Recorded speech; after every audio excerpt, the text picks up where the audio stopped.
नमस्कार दोस्तों, आप आज 17 जनवरी 2026 की देख रहे हैं हमारी हॉट न्यूज अपडेट। अब शुरू करते हैं सबसे जरूरी खबरों के साथ। अगर आपको हमारी कवरेज पसंद आए तो वीडियो को लाइक करें, इसे शेयर करें और अगर आपने अभी तक सब्सक्राइब नहीं किया है तो सब्सक्राइब जरूर कर लें। साथ ही नीचे मैंने आज का एक जीके सवाल भी रखा है, सही उत्तर कमेंट में लिखें। सही जवाब देने वालों में से कुछ को स्पेशल इनाम मिलेगा। सवाल, भारत का सबसे बड़ा नदी तट कौन सा है? ए, गंगा का संगम, बी, ब्रह्मपुत्र का उद्गम, सी, नर्मदा का तट, डी, सतलज का बेसिन। अपना जवाब कमेंट में डालिए और बने रहिए। अब खबरों की ओर बढ़ते हैं। राष्ट्रपति द्रौपदी मुर्मू जयपुर पहुंची रामकथा सुनने। मुख्यमंत्री भजनलाल शर्मा ने उनका स्वागत किया। यह कार्यक्रम प्रमुख समाचार बना। राष्ट्रपति का जयपुर आगमन सांस्कृतिक और आध्यात्मिक महत्व रखता है। रामकथा जैसे लोक धार्मिक आयोजन में उनकी उपस्थिति ने कार्यक्रम की गरिमा बढ़ा दी है और स्थानीय सामुदायिक सहभागिता को भी प्रोत्साहन मिला है। मुख्यमंत्री भजनलाल शर्मा का स्वागत दर्शाता है कि राज्य सरकार ने आयोजन को शिष्टाचार और सुरक्षा दोनों दृष्टियों से प्राथमिकता दी। इस प्रकार के कार्यक्रम अक्सर सामाजिक एकता और सांस्कृतिक संरक्षण पर ध्यान खींचते हैं तथा स्थानीय पर्यटन व आयोजनों को भी बढ़ावा मिलता है। अब बढ़ते हैं अगली खबर की तरफ। अजमेर में बुलडोजर एक्शन। पीडब्ल्यूडी और एनएचएआई ने अवैध ढांचों पर पीला पंजा चलाया।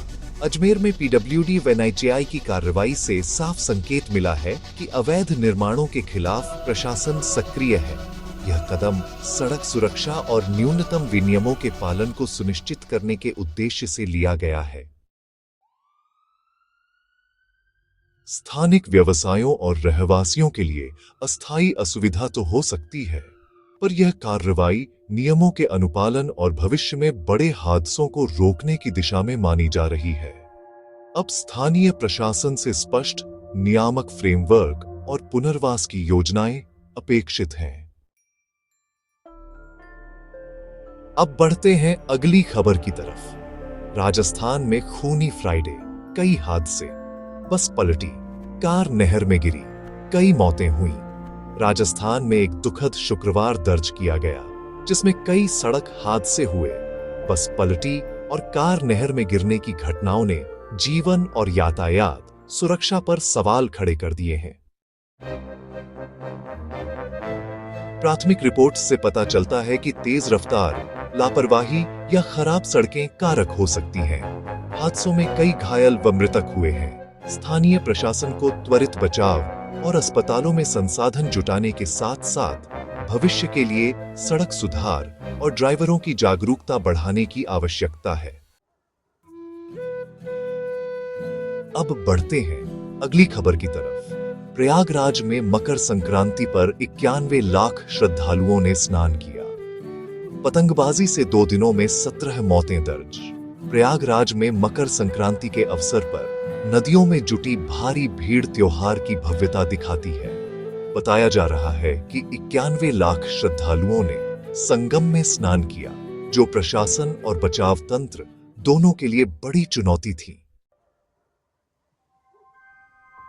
दूसरी ओर पतंगबाजी से जुड़े हादसों में 2 दिनों में 17 मौतें रिपोर्ट हुईं, जो सुरक्षा नियमों के कड़ाई से पालन की आवश्यकता की ओर इशारा करती हैं। त्योहारों के दौरान बेहतर निगरानी, आपात सेवाओं की उपलब्धता और सार्वजनिक शिक्षा जरूरी है।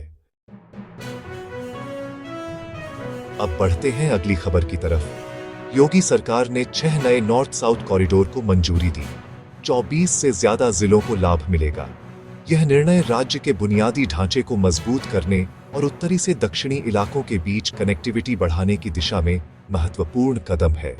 6 नए नॉर्थ साउथ कॉरिडोर से व्यापार, परिवहन और लॉजिस्टिक्स में तेजी आएगी। परियोजना के पूरा होने से 24 से अधिक जिलों में आर्थिक गतिविधियां बढ़ेंगी। गांवों से बाजार तक पहुंच आसान होगी तथा रोजगार सृजन को भी प्रोत्साहन मिलेगा। हालांकि कार्यान्वयन में जमीन अधिग्रहण, पर्यावरणीय मंजूरी और समन्वित बजट जैसी प्रमुख चुनौतियां सामने आ सकती हैं। अब बढ़ते हैं अगली खबर की तरफ। लाडली बहना योजना में डबल अच्छी खबर, किस्त और बजट बढ़ने की संभावना है। लाडली बहना जैसी योजनाएं सामाजिक सुरक्षा और महिलाओं के वित्तीय सशक्तिकरण के लिए वाकई अहम होती है। किस्त और बजट वृद्धि का प्रस्ताव आने से लाभार्थियों की आर्थिक स्थिति में सुधार की उम्मीद बनती है। अधिक बजट पर योजना का कवरेज बढ़ सकता है, जिससे अधिक परिवारों को सहायता मिलेगी और स्थानीय खपत में बढ़ोतरी होगी। सरकार से अपेक्षा रहेगी कि वितरण पारदर्शी रहे तथा फंडिंग के साथ निगरानी व लक्ष्यीकरण भी सुदृढ़ किए जाए। अब बढ़ते हैं अगली खबर की तरफ। इंदौर में प्रदूषित पानी से 15 मौतें, एनजीटी सख्त, बिजली बिल 30 रुपए तक बढ़ सकता है। इंदौर में प्रदूषित जल से हुई हताहत घटनाओं ने सार्वजनिक स्वास्थ्य पर गंभीर चिंता बढ़ा दी है। एनजीटी का सख्त रुख शहर प्रशासन और जल आपूर्ति एजेंसियों पर दबाव बढ़ा रहा है कि वे त्वरित सुधार करें और प्रदूषण स्रोतों की पहचान कर उसे बंद कराएं। साथ ही बिजली दरों में संभावित 30 रुपए तक की वृद्धि उपभोक्ताओं पर आर्थिक बोझ बढ़ा सकती है। यह कदम ऊर्जा लागत और वितरण व्यवस्था के वित्तीय दबाव का परिणाम बताया जा रहा है। नागरिकों को साफ पानी व किफायती ऊर्जा उपलब्ध कराना प्रशासन की प्राथमिकता होनी चाहिए। अब बढ़ते हैं अगली खबर की तरफ। बिहार में नए चीनी मिल खुलेंगे, गन्ना मंत्री का ऐलान, किसानों को लाभ। बिहार में चीनी मिलों की नई संयोजन परियोजनाओं की घोषणा किसानों के लिए अच्छी खबर है। इससे गन्ना किसानों को बेहतर मूल्य, समय पर भुगतान और स्थानीय रोजगार मिलने की संभावना बढ़ेगी। नई मिलों के खुलने से लॉजिस्टिक्स कम होंगे और किसानों की उपज के लिए बाजार सुदृढ़ होगा। साथ ही इस कदम का सकारात्मक असर क्षेत्रीय अर्थव्यवस्था पर भी पड़ेगा। पर जरूरी होगा कि मिलें पारदर्शी क्रय नीतियां अपनाएं और छोटे किसानों को भी लाभ सुनिश्चित किया जाए। अब बढ़ते हैं अगली खबर की तरफ। नीतीश सरकार, मंत्री विधायकों को 2 सरकारी आवास, सीनियर विधायकों के लिए फैसला। नीतीश सरकार द्वारा मंत्री विधायकों को 2 सरकारी आवास देने का निर्णय प्रशासनिक रूप से सुविधा बढ़ाने के तर्क पर आधारित बताया जा सकता है, विशेषकर उन विधायकों के लिए जिन्हें नियमित दायित्वों के चलते दोनों स्थानों पर रहना पड़ता है। पर यह नीति सार्वजनिक संसाधनों के उपयोग तथा खर्च की दृष्टि से चर्चा का विषय बनेगी। विपक्ष और लोकल मीडिया में इसकी व्यापक बहस संभव है। पारदर्शिता और आवास आवंटन के मानदंड स्पष्ट होना आवश्यक है ताकि आलोचनाओं को ठोस जवाब दिया जा सके।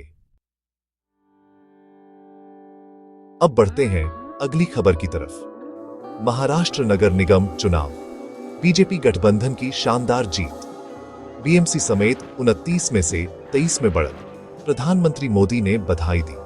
महाराष्ट्र के नगर निगम चुनावों में बीजेपी गठबंधन की जीत ने शहरी राजनीतिक परिदृश्य में बड़ा प्रभाव डाला है। बीएमसी जैसे अहम निगमों में बढ़त से शहरी नीतियों और स्थानीय प्रशासन पर इस गठबंधन का प्रभाव दिखाई देगा। जीत के बाद प्रधानमंत्री मोदी द्वारा बधाई संदेश ने परिणाम की स्वीकार्यता को राष्ट्रीय मंच पर भी दृढ़ किया है। अब सरकारों को नगर स्तर पर सेवाओं, प्रदूषण नियंत्रण और शहर विकास योजनाओं पर तेजी से काम करना होगा, क्योंकि स्थानीय सत्ता का प्रभाव सीधे नागरिकों के जीवन पर पड़ता है। अब बढ़ते हैं अगली खबर की तरफ। कैसी लगी आपको ये सारी खबरें? मुझे कमेंट्स में जरूर बताइए। अगर वीडियो अच्छा लगा हो तो इसे लाइक कीजिए और अगर आपने चैनल को सब्सक्राइब नहीं किया है तो अभी सब्सक्राइब कीजिए। साथ ही घंटी के निशान को दबाना मत भूलिएगा ताकि आपको हमारी हर नई वीडियो का नोटिफिकेशन सबसे पहले मिले। मैं फिर मिलूंगा ऐसी ही अच्छी और खास खबरों के साथ। तब तक के लिए जय श्री राम, जय हिंद, वंदे मातरम।